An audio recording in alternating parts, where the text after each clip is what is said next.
Hey guys, EC Network here, coming at you with another video. So if you've been watching this channel for a while, you might know that I'm a big Star Wars The Clone Wars fan, and the other day, Star Wars premiered a new series on Disney Plus called Tales of the Jedi, and this 6-episode miniseries takes place during the prequel era, and I wanted to give you guys my full thoughts on the series. Before we get into spoilers though, overall I will say I thought the series was really good, and it left me wanting more. With that being said, I'm going to get into the spoilers section. So spoilers ahead, you have been warned. So first and foremost, I'm going to talk about the Ahsoka set of episodes first, and then we'll get into the Count Dooku stuff. So I'll have chapters above if you want to, jump around to certain points of the video. But first and foremost, there were 3 episodes following Ahsoka, episodes 1, 5, and 6. So episode 1 followed Ahsoka when she was first born. Essentially, her and her mother go into the forest to go hunt an animal to bring back to the village for food. And while this is happening, they get attacked by like a tiger-like creature, and the creature essentially takes Ahsoka into the forest to eat her, and Ahsoka uses the force to then return to her village safe and sound, and the villagers realize that she is going to be a Jedi because she has force powers. Overall, I thought this episode was good, not great. It was probably the weakest of the bunch. What I was really hoping to see with this initial Ahsoka episode is Plo Koon come to take her to go to the Jedi, since we know from the Clone Wars movie that Plo Koon is the one who originally brought her to the Jedi Order. That was what I was really hoping to see here, and unfortunately we didn't get to see that. Maybe at some other point they'll show how Plo Koon found her. But then the 4th episode, or rather the 5th episode, which followed Ahsoka as well, that was about her training with Anakin at the early parts of the Clone Wars. Essentially, she's training to fight droids, and Anakin's like, great, you did well on this test, but what if you're not fighting a droid? He has her go up against Rex and the clone troopers in the 501st, and she keeps failing after time and time again. She's just failing miserably, and she's getting angry like, why do I need to know this? Why do I need to do this? I'm not fighting clones, I'm fighting droids. Then it fast forwards to later on in the Clone Wars. Basically, Ahsoka's getting better and better at this. She's getting better at her training, and they're like, oh wow, you lasted 5 minutes, that's pretty good. And she's like, no, it's not good enough, I want to do better. Then it cuts again to the finale of the Clone Wars being the Siege of Mandalore, and Rex says to her, I hope your training paid off, when she goes to enter the room with all of the clones in it, which she's going to have to fight. So essentially this episode is showing that through her training with Anakin, he essentially saved her at the end of the Clone Wars, because without this training she probably would not have survived Order 66. And I felt this episode was good. It was nice to see that, oh, this is how she trained with Anakin. But in my opinion, and I felt this way about all the Ahsoka episodes, we've seen a lot of Ahsoka throughout, the Clone Wars, Rebels, and now she's appearing in The Mandalorian, going to have her own series and whatnot. I feel like it would have been nice to,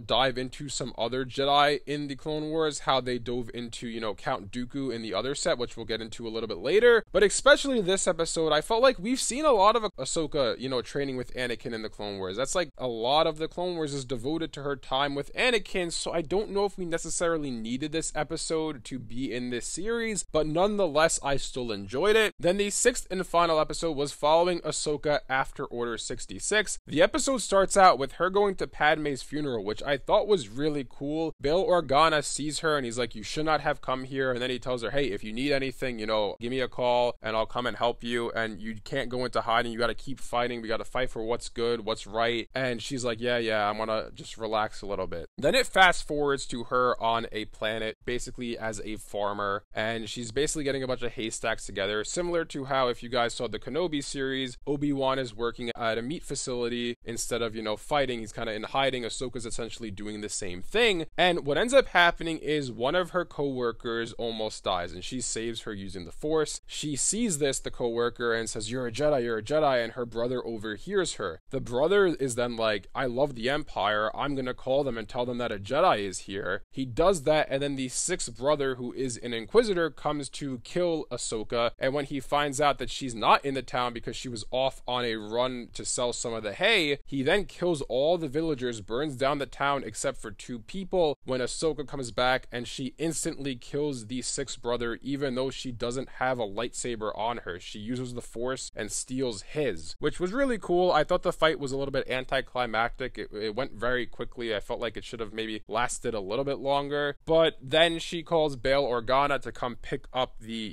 civilians who survived, and she says she's going to get back into the fight. And those are the 3 episodes with Ahsoka. Ahsoka. Like I said before, I feel like this series, Tales of the Jedi, really should have dove into characters who didn't get as much screen time during the Clone Wars or during the prequel era. And while it was nice to get these episodes with Ahsoka, I feel like they weren't as needed as, let's say, the Count Dooku episodes. So it would have been nice to see maybe like Sifo Dyas have his own 3-episode arc or some other Jedi, but instead they focused on Ahsoka, which again, it was good, but I feel like it wasn't needed. With that being said, let's get into the Count Dooku stuff, and this is where I think this series really shined. So before I even talk about the episodes, I will just say for years now, I have really wanted them to dive into Count Dooku as a Jedi to see his downfall and his turn to the dark side, and so I was so excited when they announced this series and they said that half of the episodes were going to dive into this. So the first of Count Dooku's episode is episode 2, and it's basically following him and a young Qui-Gon Jinn going to this planet to solve a crisis. Essentially, the villagers stole the senator's child. They kidnapped him because they were like, yeah, the senator doesn't care about us. We're going to kidnap his son so that he then starts to recognize us and take care of his people. Basically, Count Dooku's like, wow, this planet's really not looking good. What, isn't your senator trying to help you? And they say, no, the senator only cares about himself. He was good at first, but now he only cares about money and taking care of himself. And even the senator's son can't believe that his father would do this to the people of their planet. So long story short, the senator comes with an army to essentially kill the people who kidnapped his son and take his son back home. And Count Dooku, Qui-Gon, and the villagers face off against the army and the senator. Basically, during this, Count Dooku gets very angry and says, I will kill corruption, and then goes to kill the senator when Qui-Gon Jinn essentially frees the son who tells Count Dooku, don't kill my father, don't kill my father, and then Count Dooku doesn't. And we can see here that Count Dooku's having kind of his early, fall to the dark side, or he's being tempted by it. And I thought this was really cool because I saw some parallels to Anakin's story, because throughout, the Clone Wars and even the prequel trilogy in general, we see Anakin falling to the dark side slowly. We see him doing some things that Jedi shouldn't be doing, but it takes him a while to fully fall, which I saw parallels from his story to Count Dooku's story in these shorts. Then in the second episode with Count Dooku, episode 3, we see Count Dooku and Mace Windu go to a planet where a Jedi was murdered. The Jedi was with a senator, and somehow the senator escaped, but the Jedi was killed, and so Count Dooku is suspicious of this, saying we have to investigate why she died, but Mace Windu keeps saying, no, the orders from the council are to retrieve her body, and that's it. But Count Dooku's like, shouldn't we find out how she died? If it was you, wouldn't you want them to find out how you died? And Mace is like, no, we have to stick to our orders, we have to stick to the mission. And essentially what happens is Count Dooku starts interrogating the senator, and the senator is getting a little nervous. He's trying to dodge the questions, so you could tell there's something he's trying to hide, and even Mace acknowledges this, but still says, no, we gotta go back to the council, we'll tell them this, we can't go into this isn't our orders. Count Dooku ignores him. They go to the site of the senator's, attack on him and the Jedi that was killed, and it turns out that the senator's guards went to kill the senator, and then they ended up killing the Jedi because the Jedi got in their way. Throughout this, they're saying that, yeah, the Jedi, you guys only care about politics, you don't care about protecting the people, and you can see this is resonating with Count Dooku. He's like, this is what I've been thinking, I agree with you, we should be protecting the people, we shouldn't be caring about senators and politics and all of this. And you could see, like, things are, churning in Count Dooku's mind. This is his slow turn to the dark side. Then in the third and final episode with Count Dooku, being episode 5 of the series, we see it taking place during episode 1 of Phantom Menace, and Count Dooku's kind of sneaking around in the Jedi library, and he goes into the archives and completely deletes Kamino from the Jedi archives and uses Sifo Dyas's code to do so, which I thought was so cool, because back in episode 2, if you guys remember, when Obi-Wan goes to the library, they're like, oh, Kamino's not in our system, it must not exist. That's because Count Dooku deleted it earlier in episode 1, which I thought was such a cool way to tie things together. So anyways, long story short, what ends up happening is Qui-Gon Jinn is on Tatooine and he discovered Darth Maul, and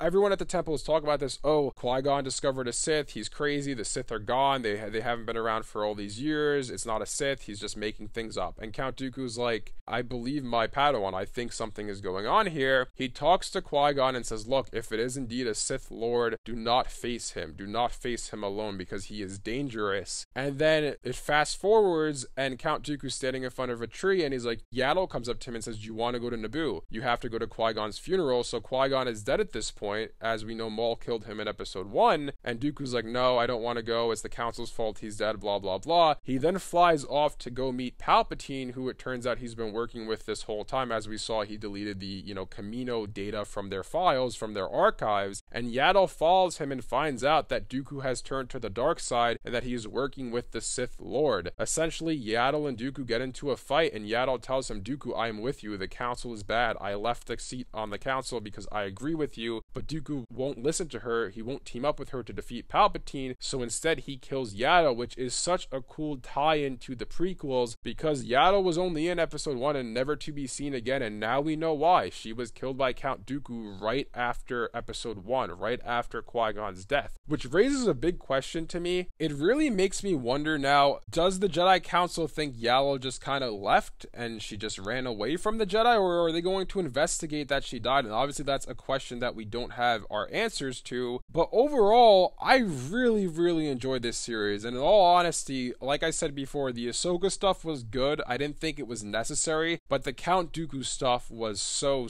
good. I enjoyed it so much. I really do wish that this was a longer series. I would love to have seen more of Count Dooku as a Jedi, but I'm really happy with what we got. And the question is, going from here, is do we get a second season of this show? Are we going to get more Tales of the Jedi, or even like a Tales of the Sith show to show the other side of things? And I would say definitely. I would say I would be absolutely stunned if we do not get a season 2 of this show, because it seems like it's doing really well from a critical perspective. Everyone's been talking so fondly of it. It's been getting a lot of praises, so I doubt they wouldn't do more. And it seems like it's rather popular as well viewership wise, so I'm sure we'll get a second season. Like I said before, I'd love to see an even longer form version of this to make it full-on episodes, full-on story arcs and whatnot, instead of having one episode be in a certain time period in a character's life. I'd love to see a long-form story with these characters. I really do think we should get an animated series taking place like right before episode 1 or in the early Clone Wars, just to see what the Jedi Order was like before the Sith came back. What were they up to? What were the problems they were facing? Because we got a little taste of that with the Count Dooku stuff, and I really would love to see more of that because it seemed really interesting from the little that we saw. But like I said, I really did enjoy these episodes, and I really do hope we get more. Anyways, let me know in the comment section below what you guys thought about all this. Did you guys enjoy Tales of the Jedi? And let me know in the comment section as well if you think we're going to get more, and also let me know if you want me to do another video diving into the potential of an animated Star Wars series taking place prior to episode 1. Thanks for watching, and I'll see you guys next time.